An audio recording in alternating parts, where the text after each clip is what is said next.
Aujourd'hui, changement d'ambiance, changement de climat également. On est arrivé à une température de 17 degrés, ce qui est extraordinaire. Donc on a quitté les grosses vestes, les bonnets, voilà, on est en mode quand même un peu plus allégé, on va dire. Il fait trop bon. Et il fait trop bon, voilà. Et on est parti pour une belle petite balade en vélo. Donc hier, on a dormi hier soir vers ce phare. Bon, je vous avoue, on s'est fait gauler. On va se prendre une jolie petite amende parce que on n'avait pas le droit de stationner. Mais bon, voilà, c'est aussi ça, les risques de notre vie. Bon, si c'est que ça, le problème, c'est pas très grave. Et là, on a trouvé un petit spot sympa et on est parti pour une belle petite balade en vélo. Le temps est vraiment super sympa. Le soleil n'est pas là, mais il fait pas froid du tout. On est au cœur de Biarritz et c'est marrant parce qu'on peut avoir des maisons style Château de la Princesse et on a les maisons basques.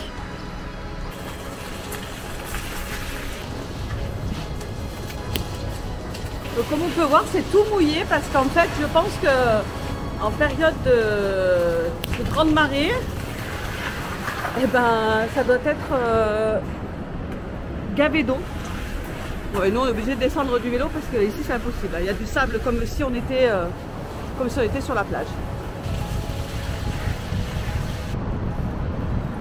Là, à mon avis, c'est la plage où tout le monde vient parce qu'elle est gigantesque.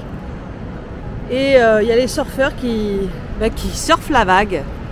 Je sais pas si on les voit trop. Voilà, ils attendent la vague et dès qu'ils en voient une un peu grosse qui leur permette de s'amuser, ils sautent dessus et ils en profitent.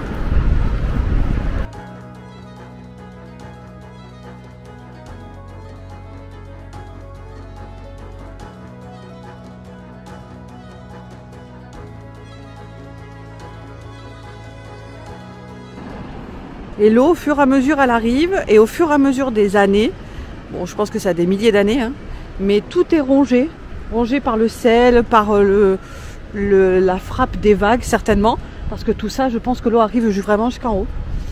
Voilà. Ludo qui fait sa petite séance de méditation dans un bel endroit. On est pas bien là, Tata.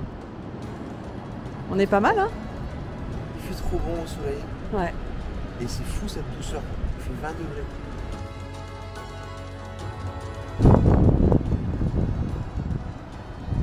Voilà le rocher de la Vierge, donc on va aller la visiter. Je pense que quand on est en marée haute, ça doit être vraiment sympa. Il y a des gens qui se baignent. Génial. Sur l'un des rochers, une croix en fer scellé, ici en souvenir de la surprise et de son équipage.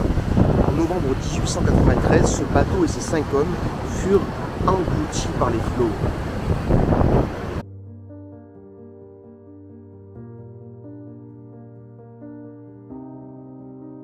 Bon, c'est quand même le paradis de regarder le coucher du soleil au bord de l'océan.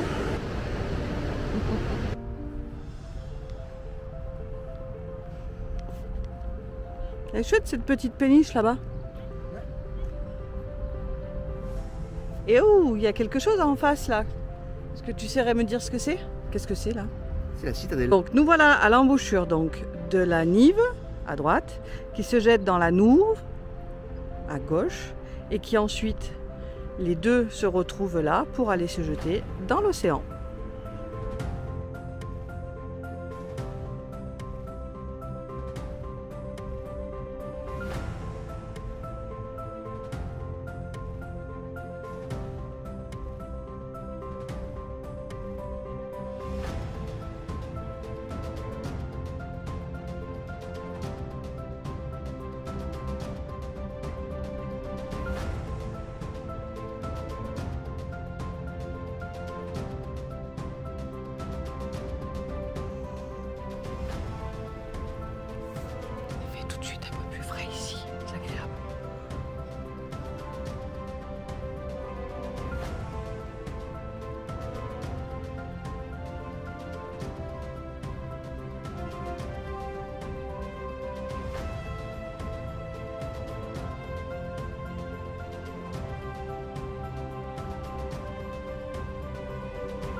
c'est l'endroit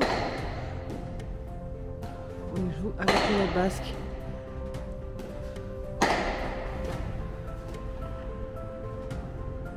Donc à droite c'est le quartier populaire, donc le vieux quartier basque. Et de l'autre côté de la Nive, c'est le quartier un petit peu plus huppé avec ses halles. Donc là on se trouve dans les halles, de quoi prendre la charcuterie, du fromage et du bon pain.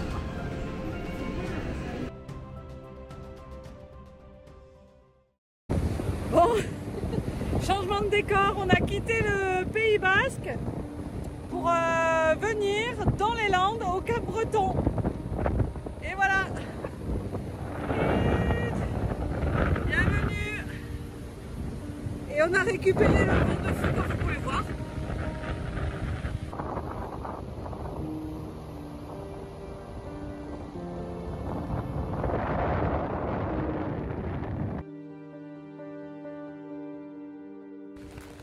Bon ben là on est au Cap Breton et je sais pas.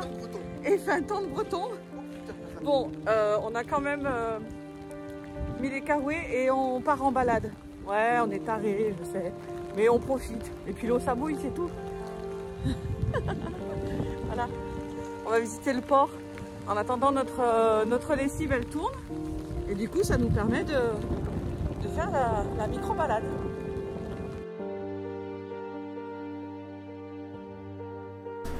Bon, qu'est-ce qu'on fait quand il pleut? On fait la lessive. Tatam. Et voilà le meilleur programme TV que l'on connaisse. On peut rester des heures devant un hublot qui tourne. On est venu manger au Cap de Lomi. On nous l'a conseillé et du coup on s'est stationné dans la forêt de pins, là-bas, pour manger. Et là on va voir l'océan. C'est de pire en pire, hein. C'est de pire en pire. En plus on a le vent. Voilà, on est équipé. On va encore être trempé. C'est une catastrophe. Super mais rien de mieux d'être dans la nature. On s'est calé dans ce bivouac en pleine nature, au bord d'un lac. Voilà. On est absolument tout seul. Mais tout seul dans un parking bétonné ou tout seul dans la nature, ben, on préfère être tout seul dans la nature. Tous ceux qui nous connaissent, ils savent qu'on aime la nature, on aime les balades, on aime les promenades. Donc on s'est calé là. Et on s'est rééquipé parce qu'il fait très humide, il fait pas froid mais il fait humide. Et on va aller faire le petit tour, autour de ce lac. On va voir si par hasard il y a un chemin. Il essaye de me semer, mais il n'y arrivera pas. Donc là on est au grand étang de Biscarrosse. C'est très bucolique. Ah oui, par contre les cabanes elles sont sur des piliers en béton.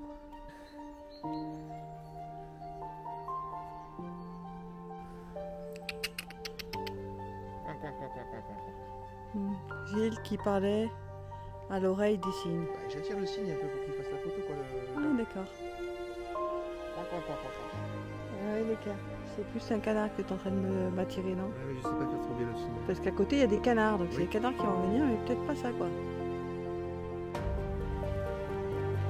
Oh, il y a du mimosa, c'est du mimosa ça.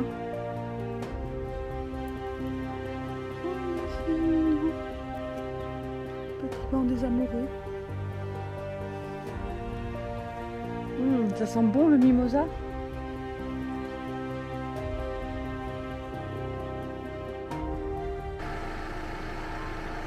Bon, c'est le matin, on vient de se réveiller un peu tôt à 7 h parce qu'en fait, comme ça fait 2-3 jours qu'il fait pas très beau, on a les panneaux qui se sont déchargés et du coup on est tombé en panne d'électricité dans le matin. Alors je sais ça, c'est pas très grave parce qu'on n'a rien qui tournait, Mais par contre, il y avait une alarme qui s'est mise à sonner, donc du coup, réveil à 7h30. Mais sinon, ça a été plutôt calme. Et on avait changé d'endroit hier soir après notre petite visite, après notre petite promenade, parce qu'en fait, on avait trouvé qu'ici, c'était vachement mieux. Et je vais vous montrer un petit peu le réveil qu'on a. Donc, on a vraiment bien fait de bouger hier soir. Je vais vous montrer.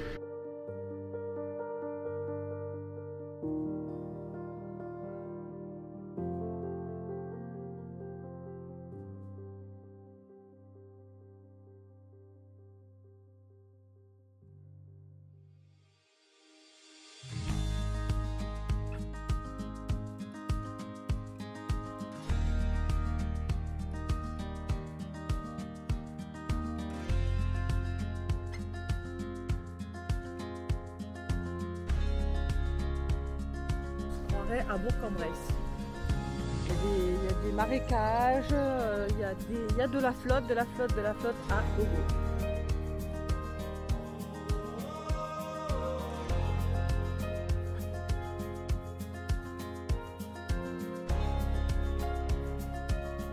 Nous voilà à la dune du Pilat.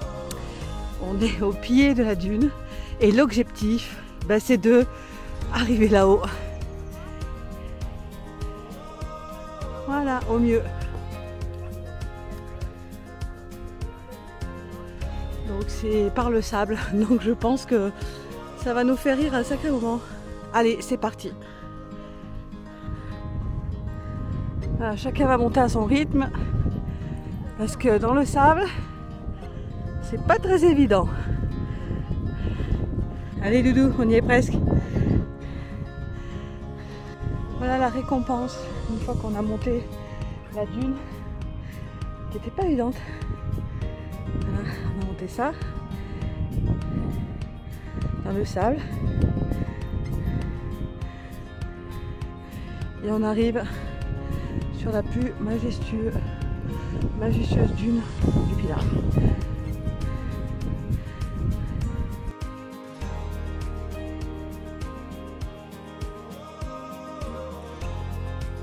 Après la montée, forcément, c'est la redescente. C'est la meilleure place.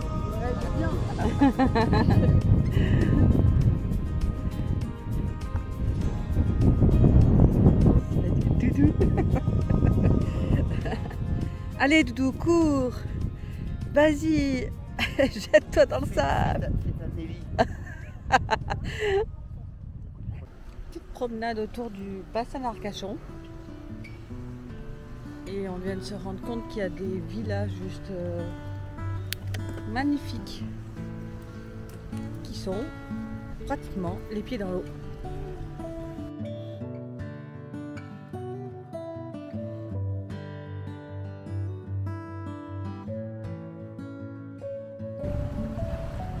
Voilà, au loin on voit la dune du Pilat où on était ce matin. Pardon. Hop. Donc là-bas, la dune du Pilat où on était ce matin. Et là, on est en train de longer tout le bassin d'Arcachon. Donc en face, c'est Cap Ferret. Et au loin, c'est le bassin d'Arcachon.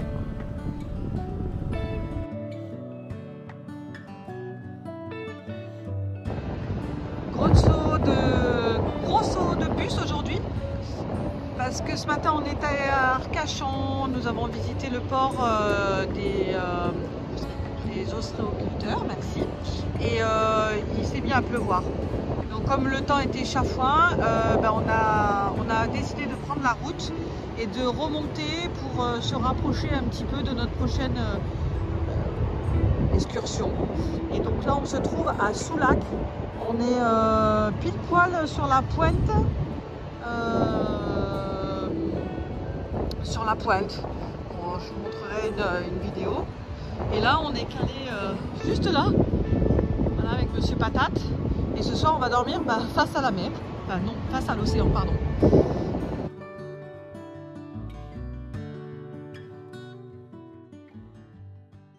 Nous allons voir, on va voir la batterie des Arros. En fait, c'est un lieu qui est sans contexte, l'un des sites majeurs en Aquitaine. Et en fait, c'est des bunkers qui ont occupé les Allemands à l'époque et qui étaient un endroit stratégique parce que forcément il a la pointe et ils voyaient tout. Et ils appelaient ça le mur de l'Atlantique. Donc on va aller jeter un petit coup d'œil pour aller les voir. A priori, ça a l'air d'être la petite activité qu'il y a à visiter dans ce coin. Et voilà les bunkers utilisés pendant la guerre par les Allemands. On va essayer de regarder de plus près.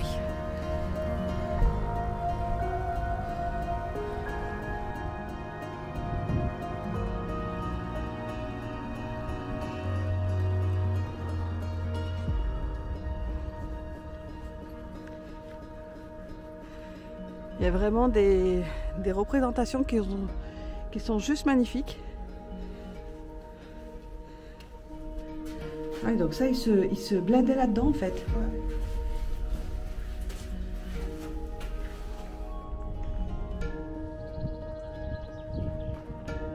On peut comprendre pourquoi c'était stratégique d'être là.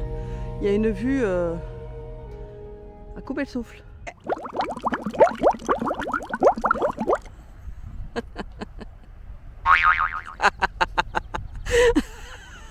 On dirait un petit champignon qui essaye de sortir, on dirait un jeu.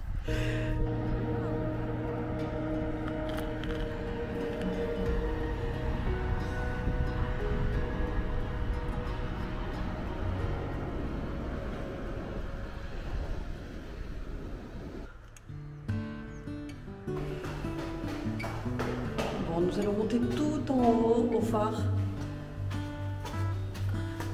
La vue doit être magique.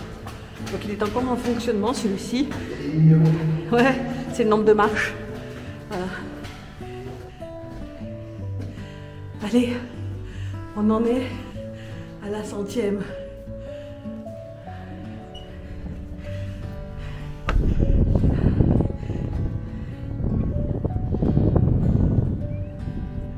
Voilà, on vient de monter toutes les marches, tout au sommet du phare, qui fonctionne toujours d'ailleurs. Et on s'aperçoit au loin, hop,